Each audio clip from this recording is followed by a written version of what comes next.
혹시 별다른 이유 없이 속이 더부룩하고 불편했던 경험 다들 한 번쯤 있으시죠? 병원에 가봐도 딱히 원인을 찾기 힘들어서 답답했던 그 느낌이요? 오늘은 바로 그 알쏭달쏭한 위장관의 불편함, 위 12지장 질환에 대해서 속 시원하게 한번 파헤쳐 보겠습니다. 이 10.6%라는 숫자, 이게 뭘 의미하는 걸까요? 전 세계 인구 중에서 위12지장 질환 증상을 겪는 사람들의 비율입니다. 로마재단 글로벌 역학 연구라는 곳에서 조사를 해보니까 글쎄요, 10명 중에 1명 이상이 이런 문제로 힘들어하고 있다는 뜻이죠. 이게 결코 남의 얘기가 아니라는 겁니다. 자, 그럼 이 큰 숫자를 우리 일상으로 한번 가져와 볼까요? 바로 밥 먹고 나면 속이 더부룩하다거나 금방 배가 불러서 음식을 많이 못 먹겠다거나 아니면 명치 쪽이 콕콕 쑤시는 그런 증상들 말이에요. 정말 많은 분들이 겪고 있지만 이걸 딱 뭐라고 설명하기는 애매한 바로 그 느낌이죠. 여기서 가장 먼저 기억하셔야 할 게 있습니다. 이런 불편함 절대 그냥 신경이 예민해서 그래, 스트레스 때문이야 하고 넘길 문제가 아니라는 거예요. 이건 의학계에서도 분명하게 인정하고 있는 엄연한 증상들이고요. 이걸 체계적으로 이해하려고 계속 연구하고 있습니다. 그럼 의사들은 이렇게 복잡하고 사람마다 조금씩 다른 증상들을 어떻게 파악할까요? 바로 명확한 카테고리로 분류하는 겁니다. 증상들을 체계적으로 정리해야 문제의 본질에 더 가까이 다가갈 수 있거든요. 자, 어떻게 나누는지 한번 자세히 들여다보겠습니다. 의학계에서는 이 증상들을 크게 5가지로 나눕니다. 기능성 소화불량, 구토질환, 트림 관련 질환, 그리고 되새김 증후군까지. 꽤 다양하죠? 이 중에서 정말 압도적으로 많은 분들이 겪는 게 바로 맨 위에 있는 기능성 소화불량입니다. 그래서 오늘은 바로 이 문제에 집중해서 제대로 파헤쳐 보려고 합니다. 기능성 소화불량, 영어로는 Functional Dyspepsia, 줄여서 FD라고도 부르는데요. 아마 병원에서 이 진단명을 들어보신 분들 꽤 계실 거예요. 이 개념을 제대로 이해하는 게 내 오랜 위장관 불편함의 실마리를 푸는 아주 중요한 핵심 열쇠가 될 수 있습니다. 아까 전체 위12지장 질환을 겪는 사람이 10.6%라고 했죠. 그 중에서도 이 기능성 소화불량 증상만 겪는 사람이 전 세계 인구의 7.2%나 됩니다. 정말 어마어마한 숫자죠. 얼마나 많은 사람들이 이 문제로 고생하고 있는지 알 수 있는 대목입니다. 그럼 기능성 소화불량이 정확히 뭐냐? 정의는 이렇습니다.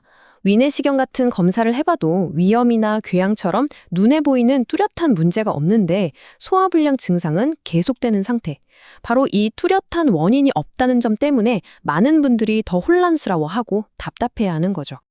자, 여기서부터가 정말 중요합니다. 이 기능성 소화불량은 크게 2가지 유형으로 나뉘거든요. 먼저 왼쪽, 식후 불편감 증후군, 즉 PDS입니다. 이름 그대로 식사 후에 증상이 뚜렷해지는 게 특징이에요. 밥만 먹으면 속이 꽉 찬 것 같고 더부룩하거나 몇 숟갈 안 먹었는데 금방 배가 불러서 식사를 다 못하는 경우죠. 반면에 오른쪽, 상복부 통증 증후군, EPS는 식사랑은 큰 관련이 없을 수도 있어요. 주로 명치 부근이 아프거나 타는 듯한 느낌이 드는 겁니다. 지금 잠깐 본인의 증상이 어느 쪽에 더 가까운지 한번 생각해 보세요. 이 둘을 구분하는 게 치료의 첫걸음이 되거든요. 아니, 검사에도 뚜렷한 이상이 없다면서 도대체 왜 이렇게 불편한 증상들이 생기는 걸까요? 이제 그 근본적인 원인을 탐구해 볼 시간입니다.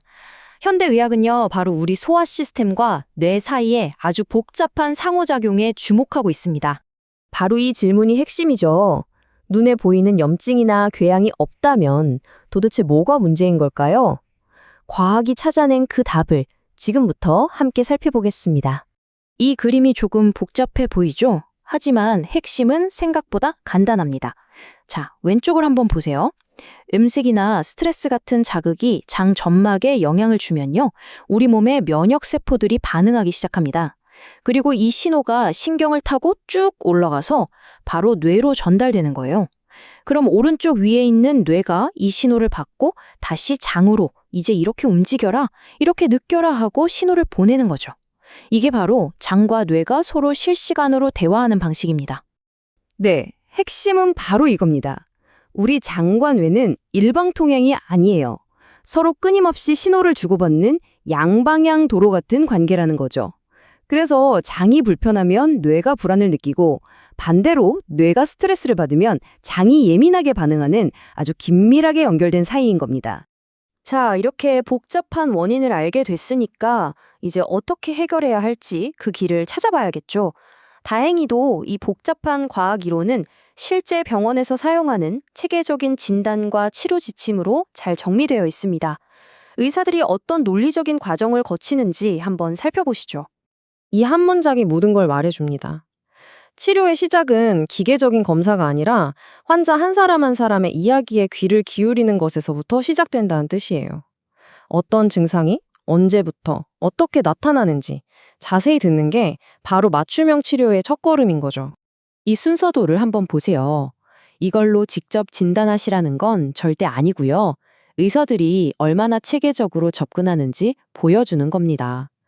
맨 위에서 시작해서 먼저 증상을 듣고 혹시 위험한 신호가 있는지 확인해요.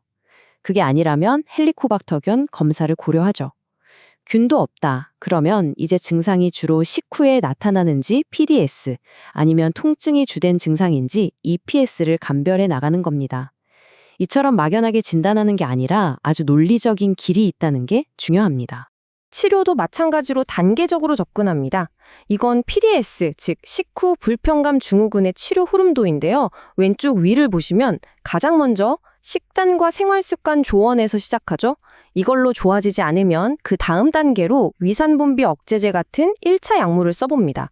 그런데도 효과가 부족하다면 그 다음 단계로 넘어가는 약이 바로 신경조절제 같은 약물이에요.